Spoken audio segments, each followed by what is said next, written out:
Всем добрый вечер, друзья. Я вот думаю, сколько же у нас двуличных людей живут в Казахстане. Объясню почему. Когда я рассказываю историю казахов, то что мы казахи такой великий народ, что у нас были такие предки, что у нас были такие города, мне пишут: ты пропагандист, ты хочешь вернуть прошлое, ты провокатор и так далее, да? Нужно жить настоящим, нужно смотреть в будущее и так далее, да? Но как настал 9 мая, сразу началось.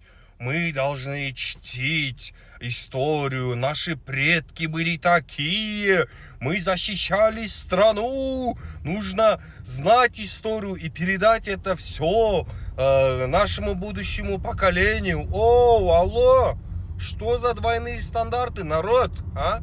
Это получается как? Мы, казахи, должны забыть свою историю, которая была у нас до Советского Союза, но должны помнить и чтить Советский Союз. Это что такое? Давайте сделаем так.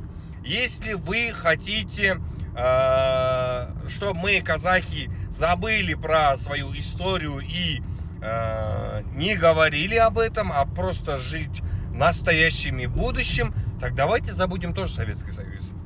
Что думаете?